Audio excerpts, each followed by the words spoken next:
The dynamics of functionality at a personal or a professional level has ushered a huge need for robust life skills that can help every individual to cope better with the numerous pressures and challenges, as well as with competence to face the realities of life. In other words, when we talk of life skills, we are referring to the abilities for adaptive and positive behavior that can effectively combat the demands and challenges of everyday life so as to address a good balance of three things: knowledge, skills, and attitude.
We are an All India Women Task Force for Life Skills, and we endeavour to reach every single corner of the country as time goes by. We want to be able to make that positive difference to every working woman, regardless of which sector she belongs to. We want her to feel capacitated and empowered with her life skills. We are here to make a difference and do our little bit selflessly towards a Sashakt and Atmanirbhar Bharat. Jai Hind.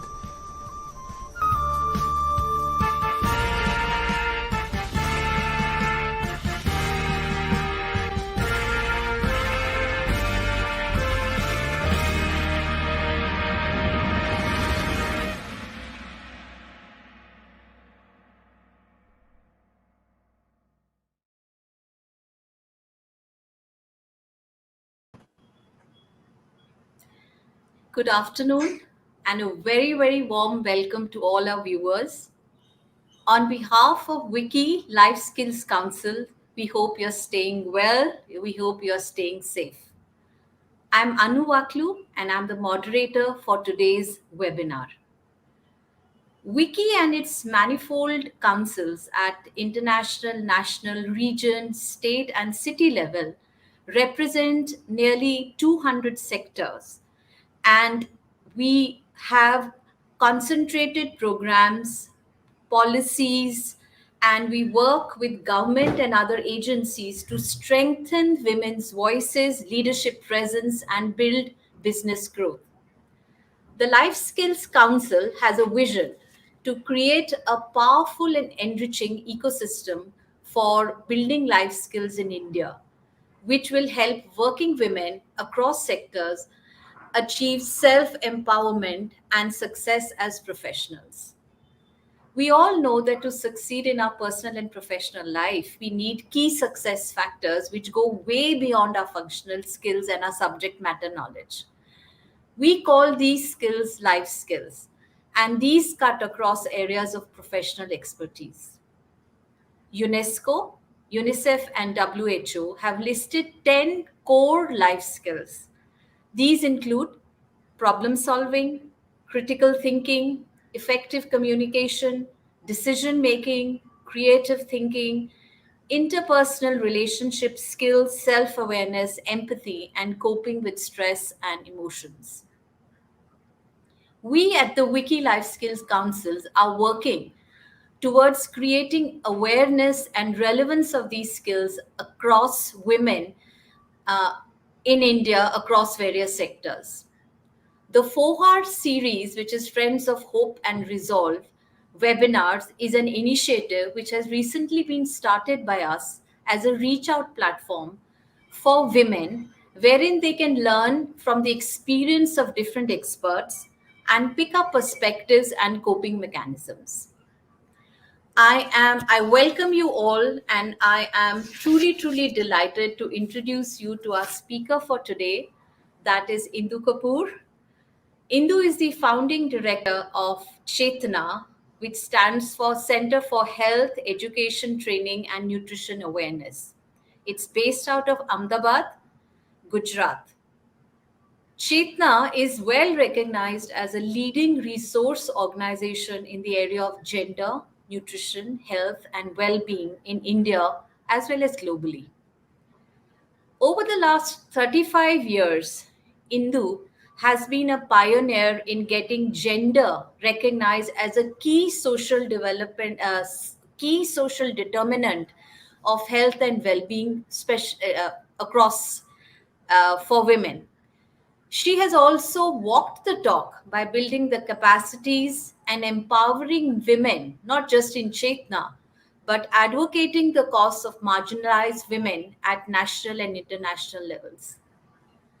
Indu Kapoor has contributed significantly to various government policies and program making bodies at the national level. For example, what is a Niti Aayog today, the National Health Mission and Women's Empowerment Cell. She's got numerous awards globally and at the national level too. She was elected as an Ashoka Associate Member and has received the Global Health Leader on Early Childhood Care and Development. She has been honored with the Citizen for Better Health Award. Indu recently wrote a book about her experiences in building Chetna, and it is called A Shared Destiny. Welcome, Indu. We're really happy that you could join us today. Thank you very much for having me here. I'm very privileged. Thank you, Indu. And, we're looking forward to this conversation with you. So let me start by asking you that you've had a very, a tenured journey and a journey in which you've contributed a lot to the area of health, nutrition, gender in India. Uh, you worked with one organization only, which is Chetna. Yeah. So, can you tell us some moments, significant moments from your professional life, from where you started to where you are here today? Okay. So I started in 1980, armed with a nutrition degree at 23 years. I had this dream of changing the lives of women and children through nutrition. And I was lucky that I was funded early to create an organization and trusted to create the organization. And that was my first, so to say, aha moment. I have not seen back ever since, because I was so much full of what I wanted to do that at every step I've had aha moments, because things kept changing. Once you listen to communities, your strategies keep changing. And development of different strategies for addressing different people, and then raising the funds for it has been very memorable. I think taking the team along with me and starting from 8,000 rupees to 8 crores now, it's been a little lower in the COVID season, but that's been exciting because, people say there's no money, but if you are passionate about your cause, at every point of time, you can raise money for what you want to do. And I think I've been lucky that this was something I was passionate about. And I had the privilege to, build it up from scratch. So I'm very excited still, actually. Yeah, and I understand that currently you're playing a different role in Chetna, Yeah. from managing the show to something else. So, what is that something else? No. Actually, few years back, I decided that I needed to step down. Often it is that the founding director stays on and on and on, and the organization then, gets into shambles because of, other reasons. But I felt quite privileged to have stepped down at a time when I was healthy otherwise. But I felt that the whole scenario is changing, and we need younger people to come in to, bring in new ideas. So I stepped down, but I'm still on the governing board, and I'm on several advisory boards of women's organizations, children's organizations. And day to day, also, I'm mentoring a lot of women because this is not only my job, it is my passion. So I Yeah. feel quite privileged to continue to do so. Yeah. So you're continuing, but just the work has taken a different angle Yeah. now. It's more of Yeah. institutional building and mentoring and helping in Policy policy. making a little, Yes. not formally but informally, a lot of policy conversations. People still sort of come to me. I have to tell them that, I'm trying to take a break here, but I think I feel very strongly about the topic you are talking about, building life skills. And this is my, passion for the next some years, that I feel very strongly that women have contributed a lot in the household domestic front. But if you see the enterprise sector, it's much lower than USA or China or even Latin America. So the developing countries have not really brought out so many entrepreneurs.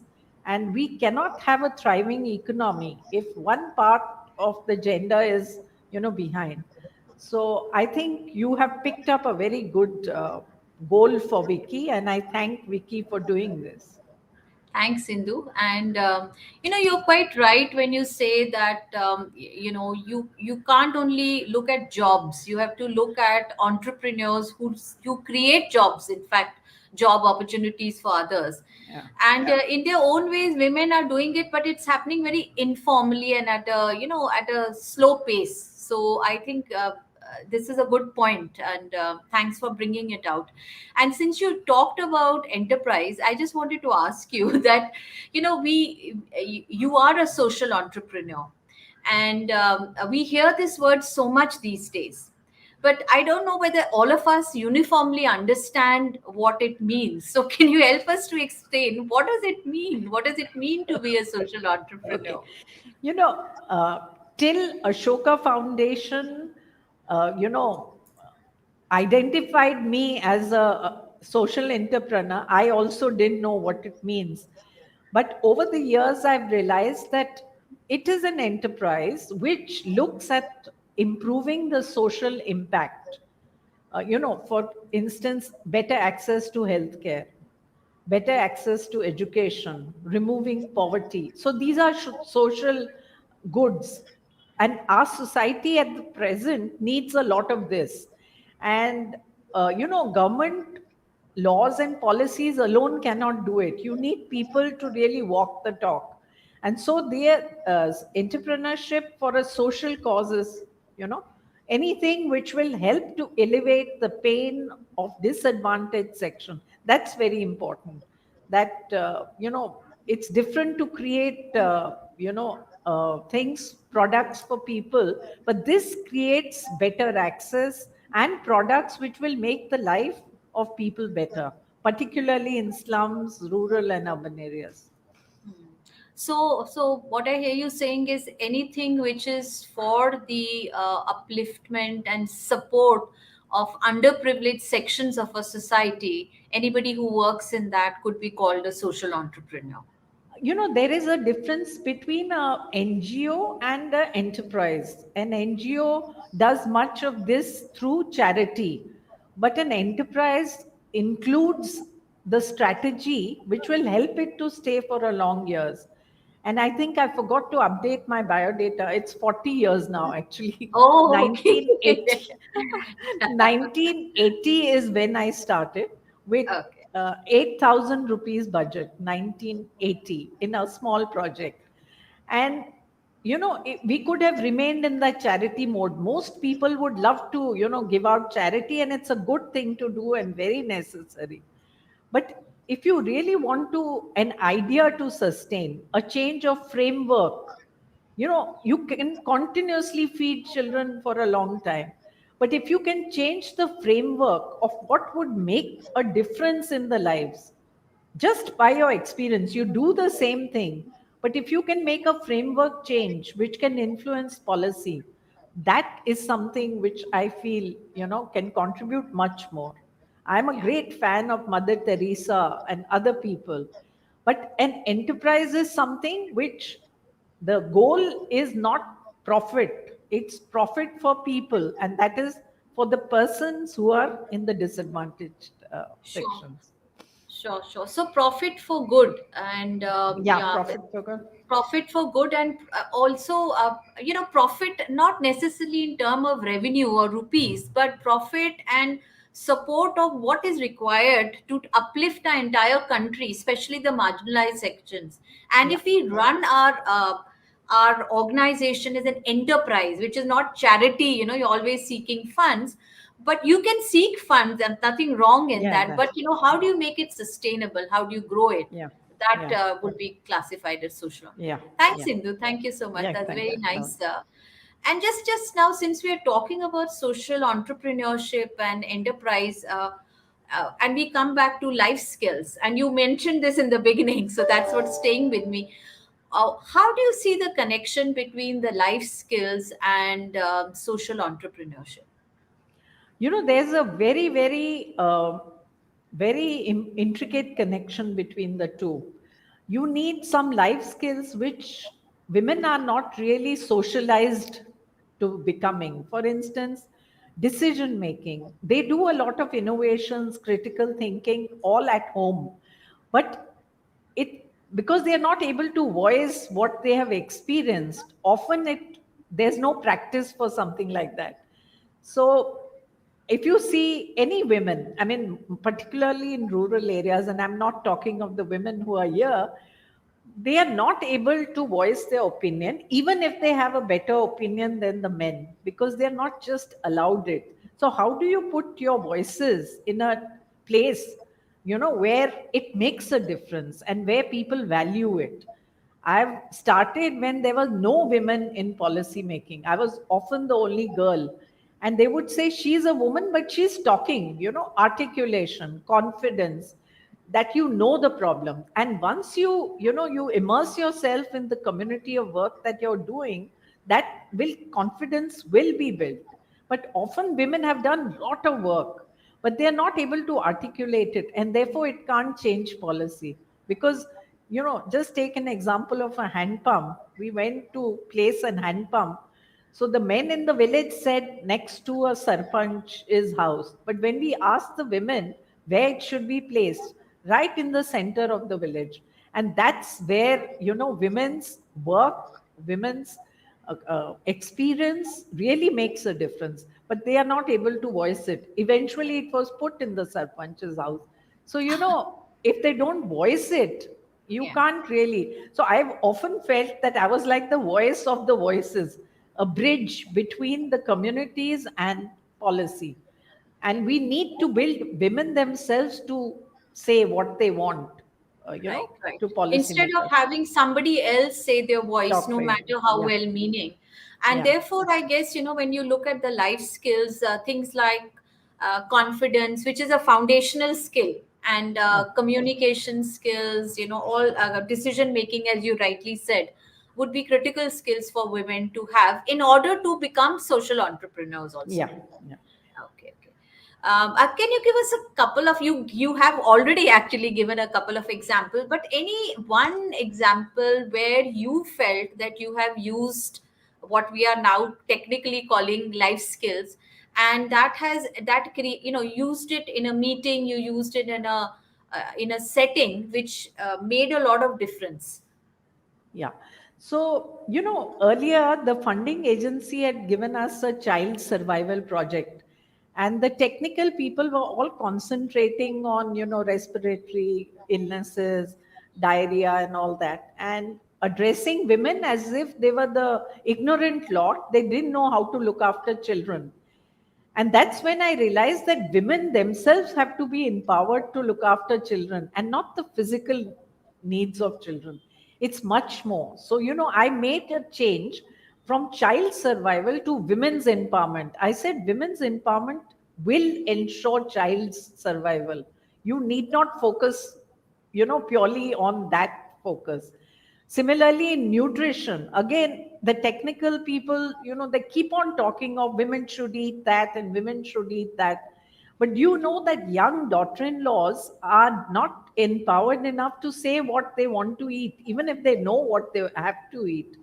So it's the men in the family who shop and the mother in laws who, decide the menu. So again, that gender aspect in how we are planning menus or anything for children or women is very important. It's not just keep on bombarding on women. Actually, women are very much on in the backdrop. They have no decision making power and no voice, of course. And I'm talking of rural women, Right, rural and urban right. slums. Yeah, yeah. Right. But honestly, now I work a lot with urban women, and I will not say the situation is too different. Okay. Now taking off from that point, which you mentioned, that women often don't have, they don't see themselves, and they are not given the forums to be able to make decision, even if it was a simple thing like menu or your own child. So, Yeah, I wanted to ask you that apart from decision making, if you look at life skills, see, foundationally, both men and women and other genders also need to kind of be good at it. It's not only for yeah, women. But yeah. out of these life skills, do you think there are a few which are more, we in India need to develop or focus on them more for women? I would say the most important one is decision making and communication and interpersonal skills. While they are quite developed in their domestic sphere, they are not able to articulate that in the work because most managers and others are men. They have very good empathy, but again, that empathy often is like becomes so emotional. So, coping with emotions and stress, that's another very important skill because they are being pulled and pushed at all directions, whether it's their children or husbands or mother in law. So, to make a decision, they're always trying to please everyone. And to make a decision without this paraphernalia is something they need to learn. And work life balance, I think that's one thing they need to really, because sometimes at work level they get lot of their personal issues, and at the personal level they always pulling on both sides, so it's quite a difficult thing. Yeah. Right. And thanks for bringing that out, Indu. Truly, I think women, both urban and rural, I think as we have been going along, there's a lot of stresses that are on them, and they need these coping skills to be able to manage that. Yeah. Do you have any thoughts as to how can these life skills be developed in women, in working women in India? I've found and many other experiences that while we can build life skills of women, actually it is the family and society around them which does not allow them to practice those life skills. And you can have many examples of auxiliary nurse midwife. She is very good in her training, but as soon as she goes to a hospital, the doctor is overpowering her. She goes to the home, the husband is empowering her, I mean disempowering her. So I think when we are talking of building life skills, we have to sensitize families and communities so that she is able to use that life skill. That is more critical. Just working on the woman alone is not going to, because we need to have family issues. We need to address those culture is another thing which sort of interferes with her using life skills is quite teachable, but around them, I think we need to teach empathy to the men, communities, and others. All around, yeah. So the Yeah, ecosystem, I think, is what you're talking yeah, about. That everything that interfaces with the woman also needs to be sensitized, Yeah. and then you can train the woman in different Yeah. life skills Yeah. and so on. Yeah. Okay, Yeah. thanks, Yeah. thanks for that. And just wanted to understand also that Indu, as you mentioned earlier, that now after so many years of being in Chetna, you have now not left Chetna, but you moved to a different sort of role in your life.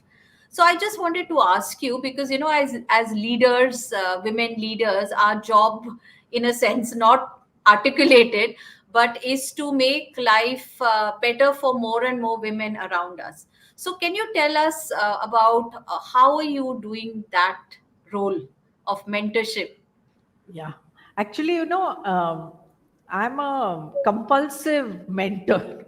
I mean, any woman or man I meet, I'm always sort of mentoring them, whether they need the advice or don't need the advice. But Oh many gosh. organizations, yeah, that is a terrible thing too. But at every interaction, whether it's my maid or whether it's my friends, or I mean, they all come to me for advice, and I'm sort of young people a lot, and I've written that book to sort of inspire young people that it's possible. I mean, that is possible. It So is sharing possible. my experiences in different levels, colleges, these places, everywhere I'm called to share my experiences, and I'm happiest when I'm doing that, actually. Yeah. I hope you're happy right now Yes, I sharing it am. with Yeah, us. yeah, yeah. I'm very happy. Yeah. Indu, now you mentioned about this book that you have written, which is, and I've been privileged to have read it. So tell us more about it. I think our viewers would love to learn about it. What motivated you to write the book, and what does the book have? It started with the way you are asking me. It started with every person who came to Chetna. They would ask me, "How did you start? How did you begin? What were the obstacle? What was the hindrances?" So I thought I need to put it in a book. But I got time only when I stepped down as the director, and the board, the governing council, actually quite gave me the time to write it. That because they said that before you go out, you need to pen down your experiences, and I wouldn't have done it otherwise. But the very fact that it was a demand, and every day there would be a group of students who would come, Indu, and share your journey with us. So I titled it A Shared Destiny, A Journey with Chetna.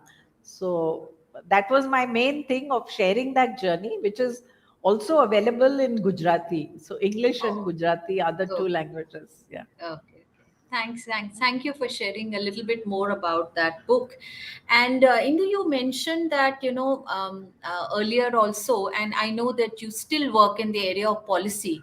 Now, I'm just going to give you, imagine you have all the powers in the world, at least the powers in India, to be able to craft policies that bring about the empowerment of women. What would be three policies or three initiatives? I don't know, call it policy initiatives, things that you would do for the women in India? Yeah. So, most importantly, unfortunately, all policies of women's empowerment are put under the Women and Child Department. And what is needed to be done is look at every policy. So I would scan all the policies from a gender perspective and how they impact. Whether it's a housing policy or a tax policy or a family policy, that kind of, I would first scan it. It's like a gender scan of all the policies and how it impacts. How would riverfront, creation of a riverfront, even buildings, impact women, and their lifestyles. So I would do that first step. Second, also policies for women are considering that it's like a homogeneous group. Everyone is a homogeneous group. So you have stitching classes and computer classes, and there are very few takers at this point of time. I know Yeah. that. So each vocational skills, which intention is great that you need to build vocational skills, but how many clothes can we buy, or how many computers? So I think there is a kind of homogeneous thing. Okay, we'll have stitching classes and we have this food packeting, and so women are always on the, they manufacture things. I mean, actually do it, but they are not involved in its marketing or profit, you know. So I would make sure that, like Seva, which they are at policy making bodies of Yeah. these kind of units, not just at the end beneficiary. Beauty parlor courses, you can't imagine how many beauty parlors. In one slum I found there were 10 beauty parlors. So you have to really see what, is the need for the day, and what skills do women want, and it can be very varied. So I think I would scan everything and then make specific, for these slums, or just try to twitch and tweak Yeah. for each place. Give that. It should be like a sari. It can be made into a Gujarati sari or a Maharashtrian sari. Broad framework should be suggested, not actual activities. That will vary according to state and, you know. That's a very very good metaphor about the sari. And I also liked what you said is about the policies. It's not only policies for women. I think if you actually look at each and everything, then that's very siloed. You have a Yeah, department for women and department for children. I think you have to go all across and look at the implications of each and everything for yeah, both men and men. Anyway, it's there, but for women, how would it yeah, be?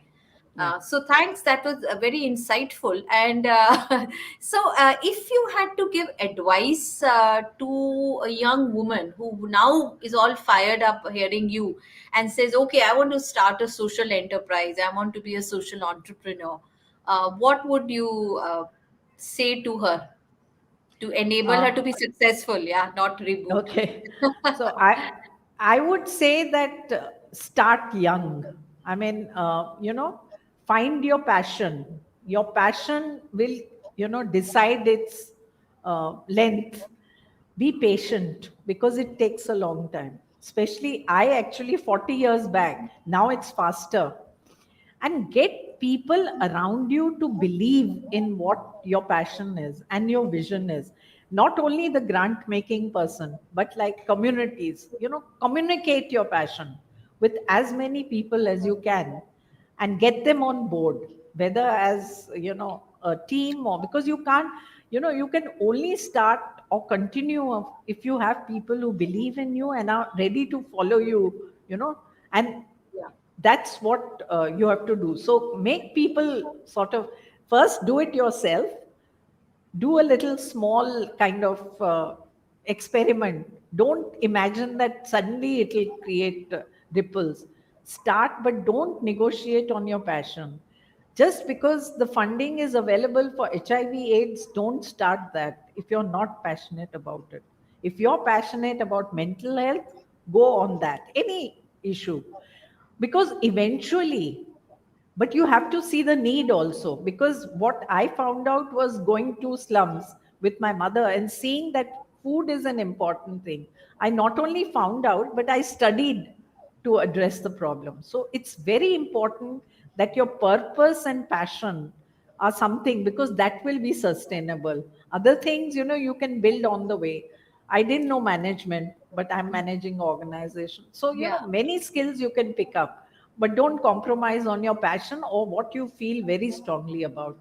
Animal care or anything it can be. Whatever it is, yeah, Yeah. that's a very very nice one. And there is a interesting question which has come up. You use the Yeah. word compulsive mentoring. So you said I compulsory mentor everyone. So Yeah. so on that note, the question is, does it yield results? No, it Compulsive. does. It does, because most of the time I've said it meant compulsive, but most people come to for my advice. It's maybe I've been giving too much advice. I remember I was in a meeting, and it was an advisory group meeting, but I was a guest. So someone told that, Indu has said this and this is it. So I said, I'm not an advisory group member. He said, but you're advising all the time. So I realized that that way I'm a compulsive. If I'm actually a problem solver. If someone gives me a problem, I love to suggest the strategy or solution. It just comes to me. It's not uh, Yeah. so that's kind of compulsive, and people come to me. I mean, I don't give advice when You it's not don't pull asked them for. from the road, No, but you no. but you kind of Yeah. when they are there, When I'm you choose asked, it. I gave it. Yeah. Oh, And I seek people also who might see potential also, that hmm. they are stuck on some issues. I mean, then they come for a certain help, and then I sort of Okay. yeah. I think Yeah. I'll have to enroll in a session with you. Okay, Indu, I just wanted now. See, it's been 40 years of your being in this area of work, and you have been, really well known in India and outside India in this area. I wanted to ask you, given a chance, if you had to reboot your life, right from scratch, uh, would anything have changed for you? uh, now in hindsight, I'm thinking it should have changed. I should have been better at work life balance. I married at 40. I was too much involved in my own work. I mean, I had those kind of aspirations or desires, but I just didn't see left or right.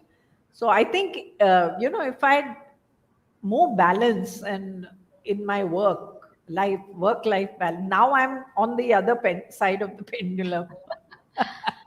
So I think work life balance is something you have to do without compromising on the passion. I mean, things Absolutely. don't get done if you're not passionate, but I would have changed that. Yeah, I Yeah, think the fine balance between getting over obsessed with something and yeah, seeing that there are other parts of your life yeah, also that need attention. yeah, That's yeah. what. Okay. And Indu, just before we conclude, I know you sing well, and I was wondering if you could just pen, not pen, but sing out of a verse or so of any song that captures your essence or your philosophy or your thoughts. I'm sure all of us would love to hear that. Uh, आचल के तुझे मैं लेके चलूं एक ऐसे गगन के तले जहां गम भी ना हो आंसू भी ना हो बस प्यार ही प्यार पले एक ऐसे गगन के तले. That's one of my favorite It's my songs. favorite too. It's beautiful, Okay. beautiful number. So thank you so much, Indu. It's been an amazing 40 minutes conversation with you, and thank you for agreeing to be on this panel, and thank you for your words of advice. I think we all going to remember compulsive mentoring, and I think we should all practice it. And thank you very much. And I at this juncture, yeah, I Indu, would, please. yeah, I would like to thank you because, like this is something I love, and it did take me a minute to say yes because I feel very strongly that women should be empowered and life skills need to be built. So, thank you for inviting me. It's really one of my very important passions in life. Yes, that's true. And thank you so much for role modeling all the life skills that we are talking about. And at this moment, I'd also like to thank all our viewers. And we hope you enjoyed this webinar and look forward to your comments. And we hope you found value from it. And do tune every second Saturday around the same time. We have our ongoing webinar series. Hope to see you there. And for now, Jai Hind and Jai Jagat.